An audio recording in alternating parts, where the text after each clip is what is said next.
Hi guys, మీకు ఇంకొక useful gadget ఒకటి తీసుకొచ్చాను. అదేంటో ఇప్పుడు చూద్దాం. గైస్, మీరు కూడా ఇంట్లో ఈ ప్రాబ్లం ఫేస్ చేసి ఉంటారు. మనం పాలు పొయ్యి మీద పెడతాం, ఈలోపు ఏదో ఒక పని మీద పక్కకి వెళ్తాం. మెయిన్గా చిన్నపిల్లల తల్లులు ఉంటారు కదా, వాళ్ళు ఫేస్ చేస్తుంటారు. వాళ్ళ కోసమే ఈ ప్రోడక్ట్ అనమాట. ఈ స్టెయిన్లెస్ స్టీల్ మిల్క్ బాయిలర్. ఇది 2 లీటర్స్ కెపాసిటీ ఉంటుంది. దీంట్లో మనం పాలు కాసుకోవచ్చు, బట్ పొంగో. దీనికి ఒక ప్రొసీజర్ ఉంటుంది అనమాట. దీనికి ఒక విజిల్ ఇస్తాడు. ఆ విజిల్తో మనం పాలు పొంగేటప్పుడు మనకు ఆ విజిల్ ఇండికేట్ చేస్తుంది. మనం ఏదన్నా పాలు కాసేసి పొయ్యి మీద పెట్టేసుకొని మనం విజిల్ వచ్చినప్పుడు వచ్చి దీన్ని చూసుకోవచ్చు అనమాట.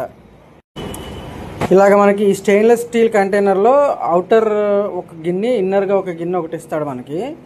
అవుటర్ కంపార్ట్మెంట్లో మనం నీళ్ళు నింపుకోవాలన్నమాట. ఇట్లా 2 to 3 గ్లాసెస్ ఆఫ్ వాటర్, ఒక ఫనెల్ కూడా ఇస్తాడు. ఆ ఫనెల్తో మనం వాటర్ నింపుకుంటే మనం కాచేటప్పుడు, పాలు కాయాలి అనుకున్నప్పుడు వాటర్ ఫుల్గా నింపుకొని పాలు పొయ్యి మీద పెట్టుకోవాలి. ఇలా ఈ ఫనెల్ ద్వారా వాటర్ నింపుకొని మనకు ఒక విజిల్ ఇస్తాడు. ఆ విజిల్ని దాని మీద పెట్టుకోవాలి. ఆ ఫనెల్ తీసేసి అక్కడ పెట్టుకోవాలి, విజిల్ పెట్టాలి.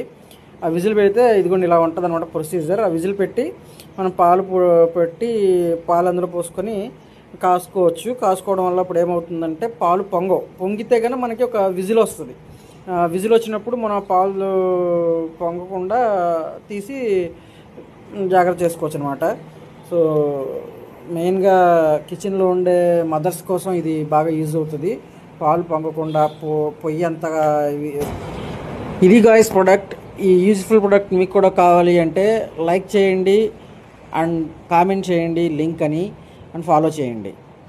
మీరు ఫాలో చేసి లింక్ అని కామెంట్ చేస్తే ఆటోమేటిక్గా నేను మీకు డిఎం చేస్తాను link. Thank you guys, thank you for watching. Do follow.